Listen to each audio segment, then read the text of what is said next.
Well, hello and welcome back to another episode of our Growth Accelerator series. For anyone who is new here, I am Marina. I'm the head of marketing at Incendium. And every week we bring on folks to talk about B2B growth opportunities, challenges, anything within that realm of interest for growth leaders and founders. And today we have our very own founder, Nathaniel Houghton, otherwise known as Nate, with us. Hi, Nate. How are you?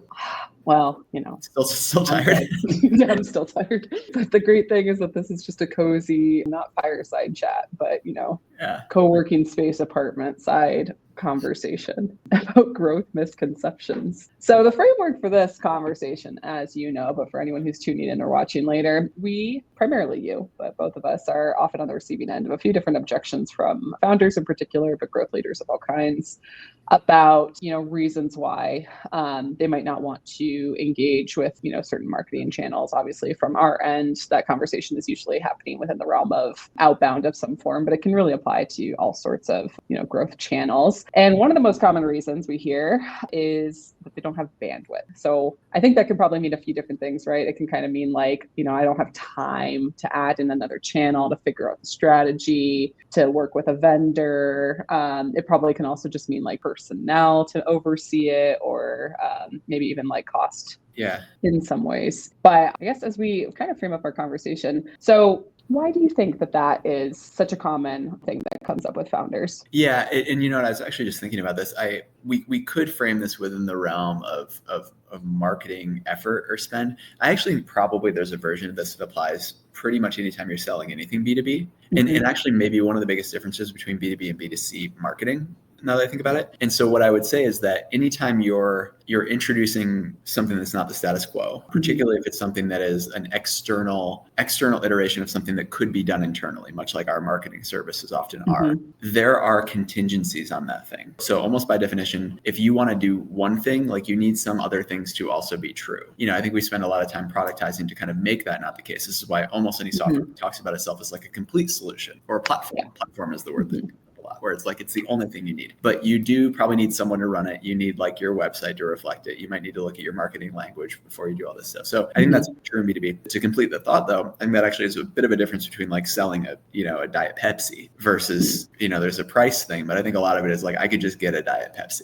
and like maybe I'm going to consider whether I want a Sprite. But ultimately like that's a very different kind of marketing. Like, cool, I need to come in and like think about your business strategy and figure out where in that chain I link with the thing that I do. I think that's framing. I think it's very, very true for us. And it comes up all the time in different types of marketing, because marketing isn't just one channel. So how much do you think is, I guess, logistical, or I forget how you phrased it, but not conditional. You said a different word. Like contingent, right? Like doing something. There you go. Yeah. How much do you think is like, these logistical contingencies of like, I do have to have certain things in place? And how much do you think is a mindset shift that needs to happen for leaders? And when do you know where you hit the mindset side of things and you've actually got the things in place to be able to do something about it? I guess my general thinking is you're never going to have it 100%. I don't want to diminish the idea that like you certainly do need to have some pieces, but it's almost always less than someone thinks. And I think that's true of any project. I think it's true of a new vendor. I think it's true of a new channel. We run into this internally when we make decisions about different things that we want to do. I think we're pretty good at like metacognating and like understanding like what that actually is or what we're dealing with. But I do think that there's a desire to de-risk. And there is almost always in the human condition a natural inclination to overstate the actual risks. I think that's something that we all do.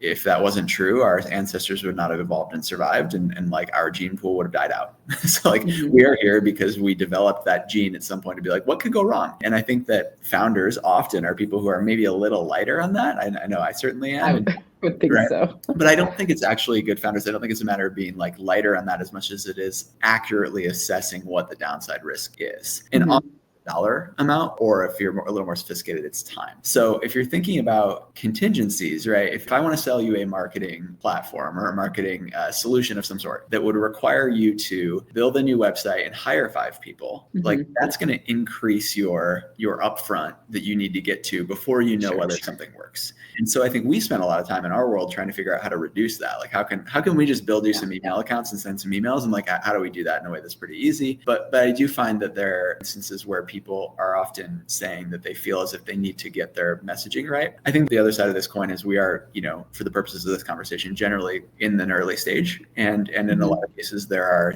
things that you don't know and things that you might not know until you talk to customers. And so I think that you should likely move forward with some reasonably solid assumptions. The one thing I have said a lot, and this is maybe the most direct answer to your question, is I really do think that companies need to know what problem they're solving, but I don't think they need to hold too tightly the way that they get there. And they should, and that could have to do with the value proposition they present, the model that they put together. If you don't know what problem you're solving, we probably can't work. Like we can maybe help you figure it out. And we actually do have some customers that hire us to do that. But I'm at least accepting of the idea that like, hey, we just don't know what problem we're solving yet. Like I will walk away from that. But if you're like, we don't actually know, we want to focus group this to that first, like you probably should just be doing some marketing would be what I would. Well, and something I know I've heard you mention, because to your point, founders tend to be a little bit lighter on the, risk aversion scale. And I'm definitely not a founder. So you and I have had conversations, right, where you're pitching some like new idea to me and we had one yesterday, actually. I was reflecting on this after our call yesterday. So we were talking about the pricing for this course we want to launch. Oh, yeah. And what I said is I was like, hey, for these early ones, I'm happy to spend 30 minutes with anyone who signs up. And you said, well, we need to raise the price. And to me, the actual answer is like, let's get way more people than I can handle first. Yeah.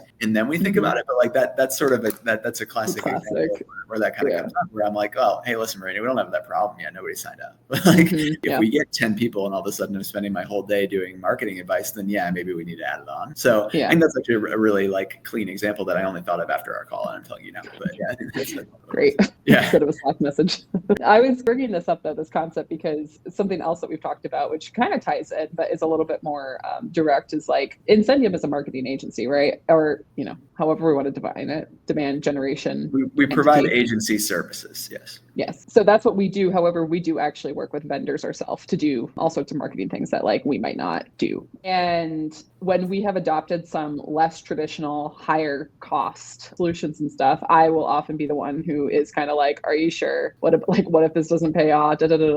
And something you said to me in one of our conversations, maybe a month or two ago, was kind of like, but like, what's the cost of not doing it? And that might be significantly more than the cost of doing it. And I think that's a very interesting mindset shift as well. Yeah. And I think that's a really good point, especially when it comes to early stage companies, because I think that what you need to operate from is the idea that you are default dead. Like if you do nothing for marketing, you're not going to survive, versus if we like, and I think in most cases in life, if we can just like wake up and like do the things that we do each day and like brush our teeth and eat enough, and like we're going to stay alive. Your company will not stay alive if you just do the normal things again and again. You actually need to be doing new things. And it's almost a little less important that you're right about the bets versus how many bets you can find a way to have time to make. And there have been a couple of these. And I think that there have been some that I'm a little nervous about, right? I think that's, and I think that this is where you have people with different mindsets and you get into arguments a little bit, because my answer is not like, I know this is going to work. It's not. I have probably just about the same amount of conviction, but like, if we don't do it, we will fail. If we do it and it fails, we will fail.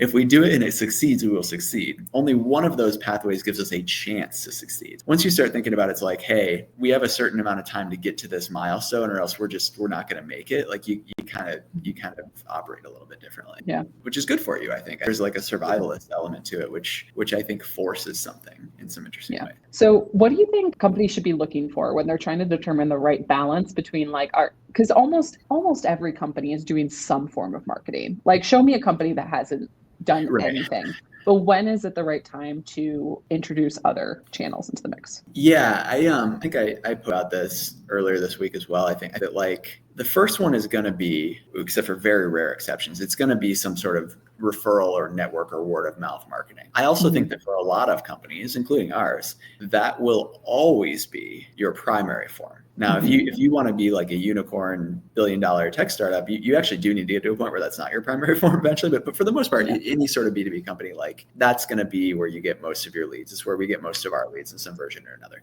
It sneaks up on you that not working anymore in a way that I think surprises people. And so I'm a proponent, and this is, admittedly, this is self-serving for us, but we also designed our structure this way that like, as soon as you have one working, you probably need to get to your next one. Like as soon as you've repeated it twice, maybe 3 times. Like if you're like, hey, we're getting 10 referrals a week from people who love us, you're going to run out of those. You don't know that many people. Like you're probably about a month out, and it takes a month to warm up email accounts. So like, unless you want one of these that you have to kind of climb back out of, you probably need to start it earlier. The other thing is that, especially when you consider the fact that your success rate will be 1 in 3 or 1 in 4 with something new, then you're talking about 4 months. Like, is your referral network going to run out in the next 4 months? Yes, 100% it will. And you need that many shots on goal. Like, you got to do it now. And so I think that it can be helpful for an early stage company to not parallel process. Like, I actually think it's like, this is why design teams and engineering teams do sprints of like 2 weeks, or like, we're doing this sprint. We're trying to, I think something that could be helpful for marketing as well. But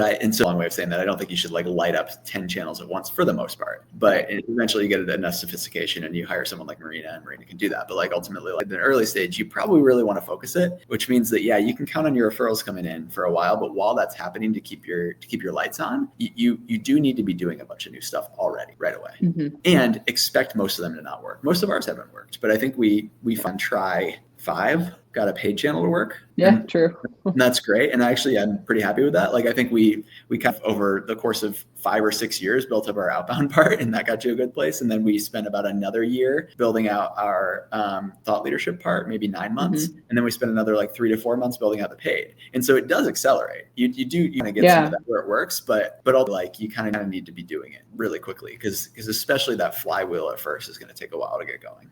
Yeah. And I think that is the hardest part for all sorts of people. Obviously, I'm not speaking from the founder seat, but as someone who, heads up a lot of the initiatives and is kind of like tackling them with you and with others on our team, I think the hardest part is where you are waiting for that pickup, but you've got to be doing stuff anyways. Like that's where the rubber really meets the road, and I think you're just showing up and you're doing new stuff. You're just doing it. And I think that relates to the premise as well, where like we're talking to people. Another version of this, I don't have time for it, is like, I'm not sure that this is going to work. And the honest thing that I should probably say, which is like tough for sales, is like, hey, it's probably not going to. And like, why am I paying you? It's like, well, you need to try it. Like if you just include all of that in your ROI like calculation, eventually it will. But for the most part, to be honest, the real true answer for almost every company we talk to is like, you are probably going to fail. Statistically, you have a 10% chance of not. So interesting. So I think when you think about it from that perspective, it's like, do I want the 10% or do I want to increase that a little bit by trying a bunch of stuff? That's probably the honest way to think about this. And I think if you consider just what it is that we do as a marketing organization, and frankly, I think this is true of every marketing company, but the problem is the marketing about marketing companies is often like, this is the thing you need and we can make sure that you succeed. We're just giving you a shot. Like we're just giving you a chance. And I think that that's okay if you actually do the math. But if you keep doing the math, it can be really discouraging when you're stuck in your apartment, kind of like doing your own thing again and again and again. So I do think there's an emotional piece to it. But if we can be calculating about it, I actually think that like understanding the odds can be helpful in knowing that you're not too busy. You can't be. You need to just do that. Now, we can spend the rest of the time if we wanted to talking about ways that we try to make it very low impact and low touch. But even still, it's going to have to be something that we get help with and that we kind of collaborate on. Yeah. Well, I think it would be helpful for you to talk about, like, obviously, we're coming in with a particular bias because this is, what we do and what we sell as a company. But at the same time, like, we use it ourselves.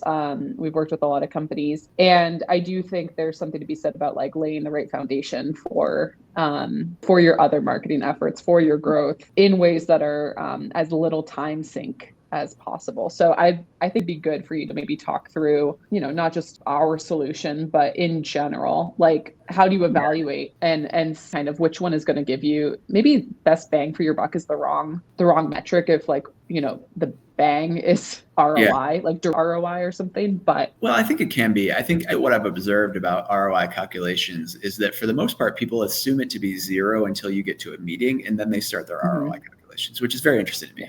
And I think it's probably because they don't know what it is early in the funnel.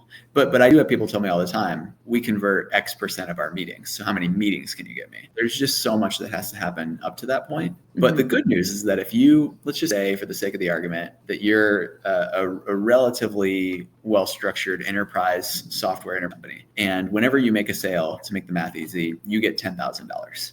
Let's say right now, 20% of the people you talk to end up buying. It's a pretty small sample. Let's say that gets down to 10, it's like a, $1,000 meeting, right?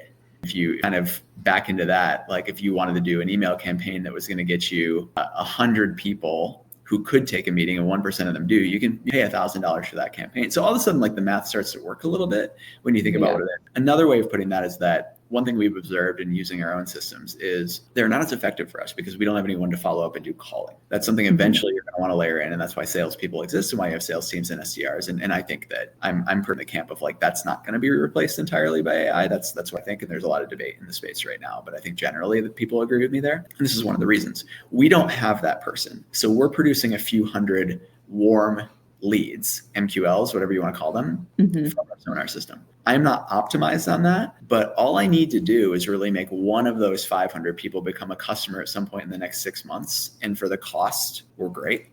So like if you actually back into it, the problem is that's divorced from dopamine. And I think people like dopamine and people like feeling like they booked a meeting or like that deal closed or whatever it is. But revenue really, right? It could be like, we got 3 deals on the last day of last month. That's not uncommon. That happens all the time. And so you're trying to like smooth this out over time and you can sort of get there. So in terms of channels, I don't know that I have an idea of like which one is best. I would say that if you start to actually do the math on ad channels and email campaigns, you're going to find that email campaigns are more effective if you can actually value the eyeballs, which ad campaigns tend to try to be able to. And of course, we've talked a lot about de-anonymization, which is a different conversation. But I guess what I would say is, the finer point on it, your attention that you're creating and your advertising, there's not zero value on that. There's some value even before you. And if you can try to find a way, conservatively estimate that, it's really hard for me to do some math to suggest that like a really well-targeted email campaign that's driving engagement with opens and clicks isn't going to be ROI positive. It doesn't actually matter for that calculation. What actually closes is nothing. Well, and it is also tricky, right? Because there's like the old adage that it takes, 7 touch points, right? Before someone, so there's all sorts of things where you are layering in additional exposure and impressions. But I would argue that the first touch point is the hardest one, right? Like I think there's actually like real value just like getting the attention to begin with. The rest is mechanical. It's not that it's easy. You need to hire really good people to do it, but there are systems that you can put in place to make sure that people get those 7 touch points once you know who they are.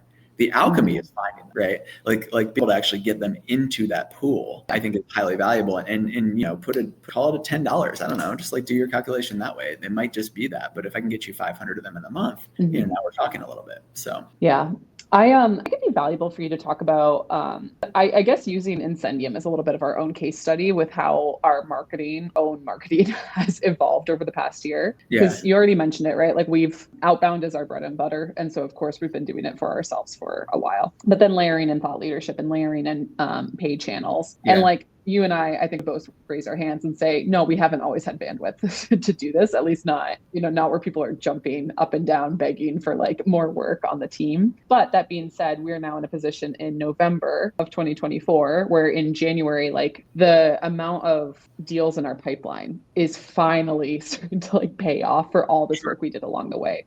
Yeah. And I think that maybe one thing I would say that I'm observing as I think about this in my own head is like how much of a component of this is the referral piece. And so, maybe a different heuristic or a different way to think about that is like, hey, I don't need your help with outbound right now, or I don't need your help with thought leadership right now because I have all these referrals. And you kind of need those to play with the thought leadership in the outbound in a way that kind of generates good revenue over time. Because I think that maybe half or more of the meetings that I've had in November had some sort of a referral or word of mouth component. The difference is that they also needed something else, whether they watched this thought leadership thing that we're doing, or whether they got an email from me, or whether they went to an event. I think the referrals you get early on are a little more direct. It's like, hey, so-and-so going to talk to you. And that still happens sometimes, but you get a lot more like, oh yeah, somebody told me about you. I went to your website. I signed up for your newsletter. I watched one of your events. And then I signed up for a call, or it's like that thing I think happens. So we are observing multi-channel. I think that's something I've been on record with quite a lot. I think that's been really, really clear. And I do think that while I have very few single digits that I can attribute directly to multi-channel outbound, there is a degree of, one very mechanical example is that we send people emails through our sonar system. If they open 100 times but don't respond, we add them to our newsletter, right? And on the newsletter, people will then open that a high number of times, and I might reach out to them, or maybe they just go, they join our community. And a lot of times the attribution is really hard, and we know this has always been hard, but I do think that's a long way of saying that if we were to stop doing outbound, I don't think I like what probably would happen. I think it would just atrophy a little bit over time. It'd be hard to be like, oh, this channel is dead. That's really the anymore.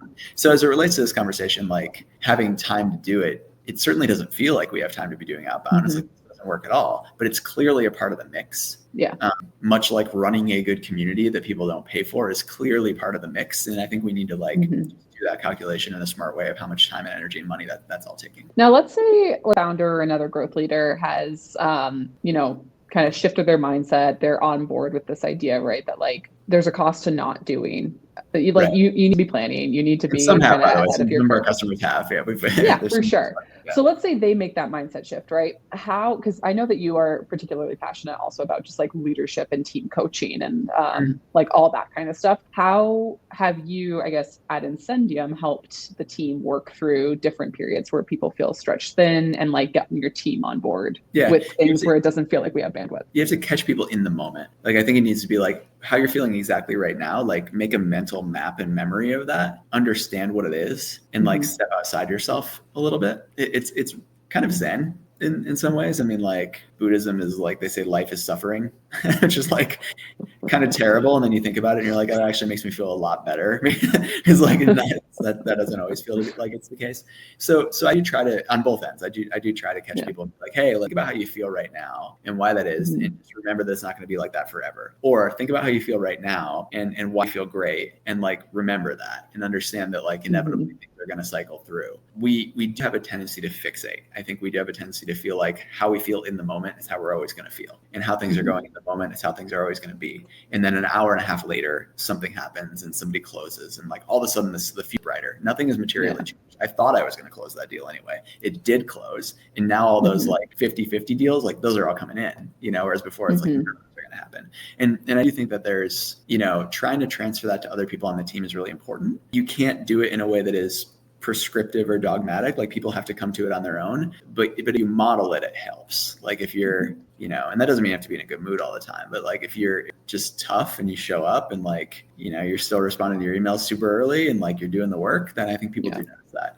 The other thing I've noticed, by the way, is like, I think that the team responds to the actual numbers in a way that I probably didn't totally appreciate. I think a lot of leadership is like, no, like make sure you're in a good mood and you're inspiring them with like your energy. But it's like, also you could inspire them by making a lot of sales. that should be really smart. And it's like, if you bring that to them and you're like, these are the numbers and they're better than they were. People are like smart. And like, people get that. They know when they're trying to get one pulled over on them. So that's dumb, but it's something I've definitely noticed over the last couple months is like, as we start to ramp up and we see some of these numbers come in, people are, in the meetings, you can see them be like, oh yeah, okay, like it is working. And like the other thing I would say is like, don't be afraid to share your thesis on why. Like people want to know how you're thinking about it. And if you're like, hey, remember when we did that thing and that didn't work exactly? This is actually a variation of that because we learned from it. And here we are. Like map it all out so people can do it. And then also they start to think like you do and they start to be able to solve problems on their own really well. Our team does that really, really, really well. So that's helpful. Great. Well, I think we'll end things there because I think we've hit on probably most of the main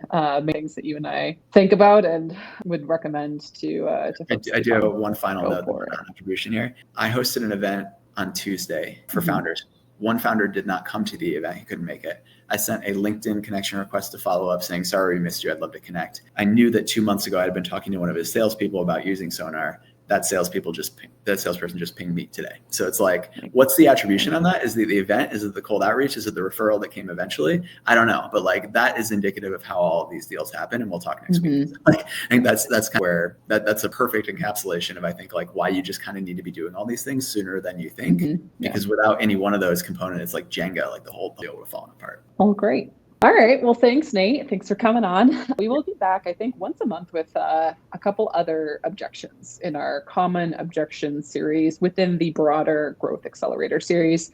A note to anyone who is watching live or in the next couple of days, we will be paused next week because it will be the American Thanksgiving holiday. So we'll obviously not want you watching things from from us on that day. Enjoy some turkey. We will be back the following week, first growth accelerator of December with closed won talent. And they will be talking about sales hiring, which is great since you did mention that sales teams and SDRs and all that jazz are probably not going anywhere anytime soon. They still have a lot of value. For sure. So tune in then. But thanks Nate for joining. Thanks, Marina. Talk to you soon. Bye.